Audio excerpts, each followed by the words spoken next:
Okay, here we are back with our exciting Bible study in the book of Job, because I know that there's a lot of people out there who need a lot of encouragement with everything we're going through. I know I do.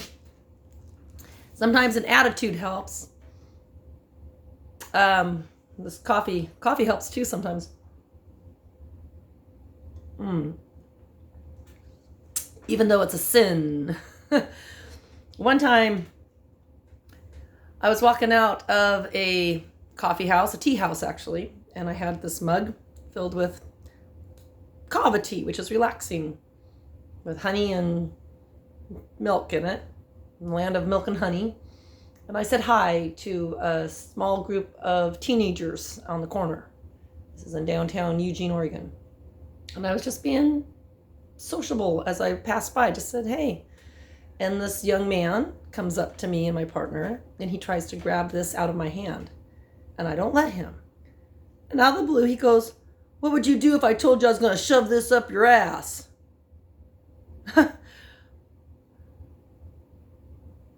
I said, I don't think that would be a good idea.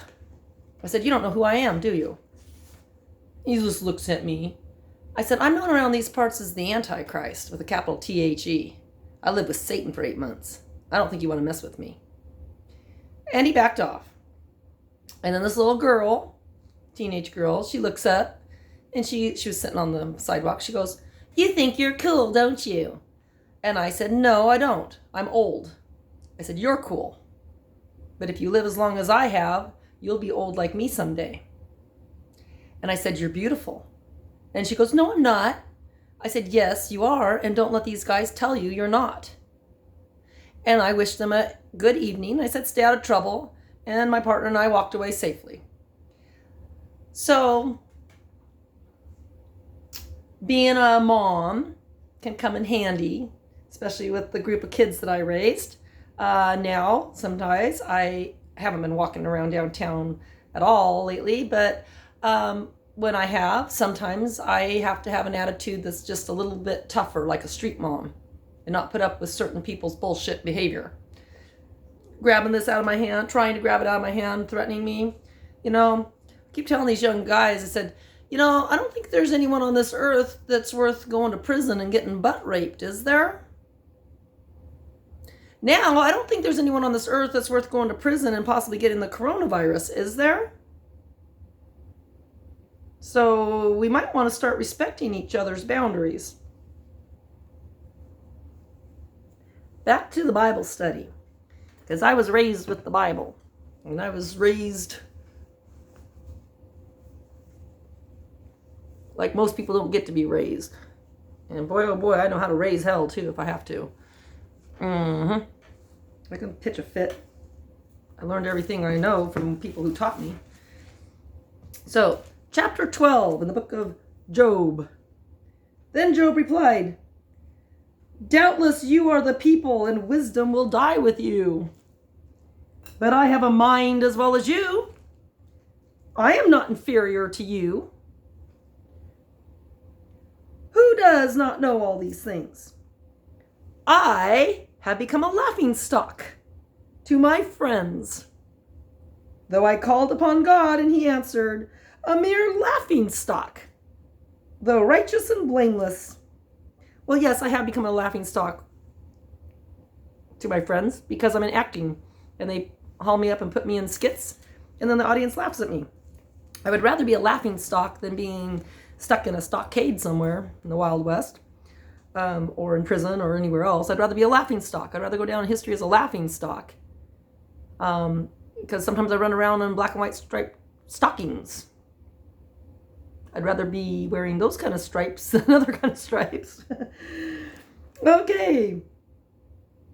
Men at ease have contempt for misfortune, as the fate of those whose feet are slipping.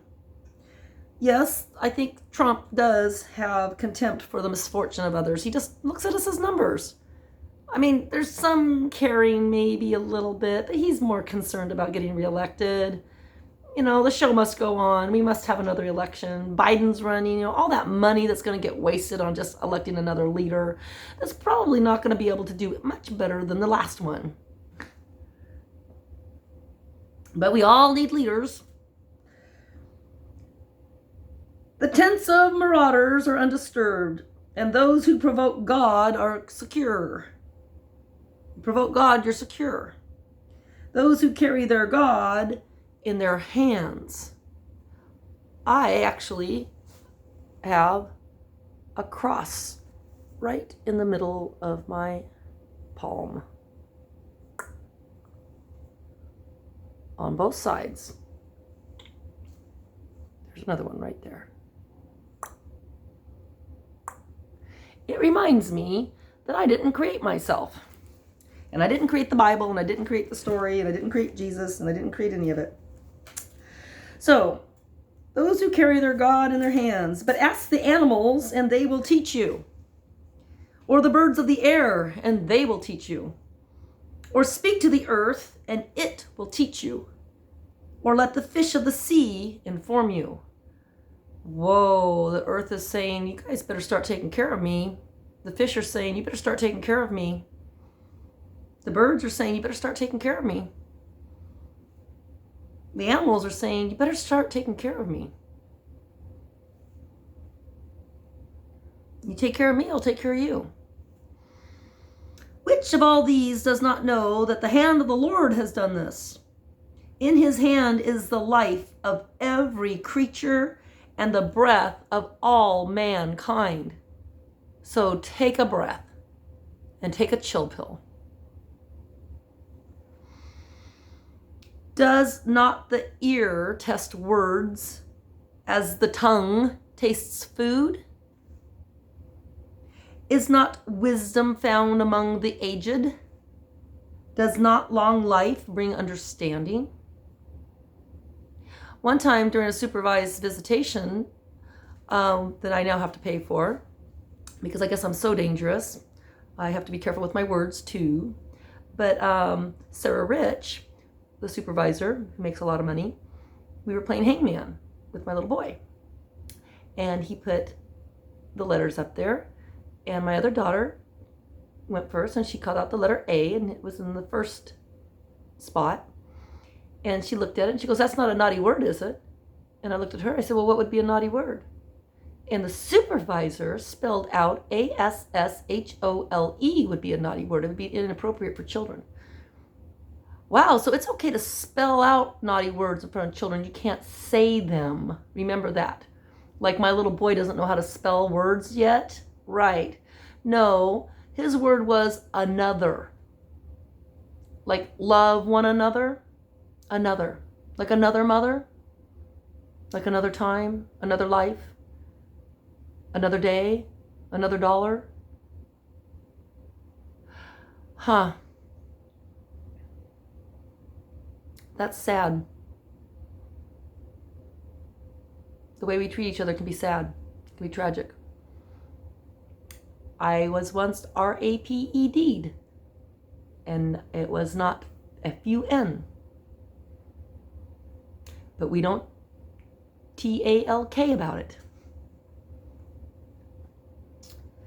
Does not long life bring understanding? To God belong wisdom and power. Counsel and understanding are his. What he tears down cannot be rebuilt. Well, wow, but we tear things down and rebuild it. I had to tear this house apart to rebuild it. I was working my ass off, too. I was working my ASS off. What he tears down cannot be rebuilt. The man he imprisons cannot be released. But we sure are releasing a lot of prisoners right now. Petty thieves, petty crimes, and molesters. Like, that's not terrifying to think of. Sexual predators are being released onto the earth right now. That's not nice.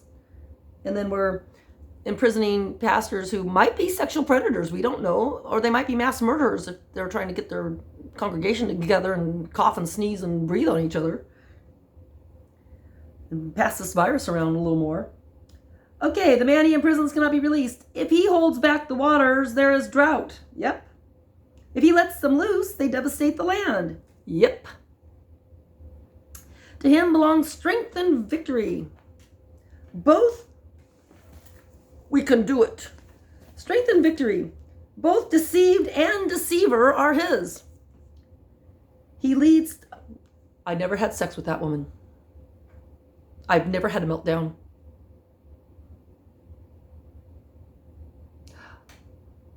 Nobody over there likes you, Mom. You're just batshit crazy, Mom. I've never told a lie in my entire life, Mother.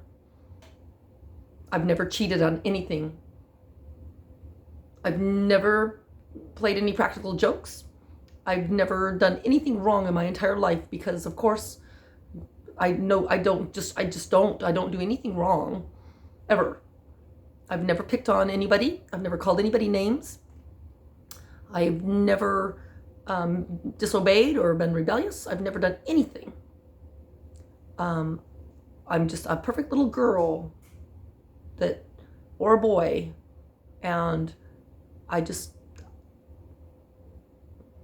we don't talk about things that we've done in the past. We just don't. We only talk about the things you've done, Mom. You're the rotten apple in the bunch. And we don't talk about throwing rotten apples at neighbors' houses either. That was a fun one. Anyways, children, God, they're fun. They're just fun. They're expensive, but they're fun. Okay. Both the deceived and the deceiver are his. He leads counselors away stripped and makes fools of judges. Because just because you're a judge doesn't make you a good judge of character. Just because you preside over a lot of cases does not make you a good judge. Especially when you use blanket statements. Clara Rigmaiden made a blanket statement. Everybody cheats at Monopoly. Wow, that was news to my ears. Some people laugh at that one. When I tell them about that, they laugh. Yep. He takes off the shackles put on by kings and ties a loincloth around their waist. He leads priests away stripped and overthrows men long established. I have some fantasies of how to solve the world's problems. It involves stripping everyone down naked and throwing them into bed together, including the Pope, and letting them figure it out. Wouldn't that make a fun fantasy? You strip down the world leaders, strip down their wives, throw them all in bed together, include the stripped down Pope, get them down to the naked humanity, and then throw in Mike Tyson and the woman who tackled me. And whoever else wants to jump in and figure it out. We just don't let them out of the room until they are peaceful and are getting along together. Oh yeah, we can just throw in some Mormons and Jehovah's Witnesses and people from different religions and just a little sampling of every piece of humanity we can find, from the rich to the poor. And then just see how it works out. He silences the lips of trusted advisors and takes away the discernment of elders. He pours contempt on nobles and disarms the mighty. He reveals the deep things of darkness and brings deep shadows into the light. He makes nations great and destroys them. He enlarges nations and disperses them. He deprives the leaders of the earth of their reason. That would explain Trump and the Clintons.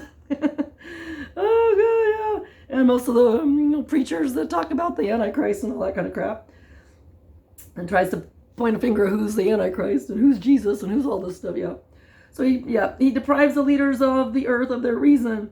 He sends them wandering through a trackless waste. That reminds me of the Bleach bits.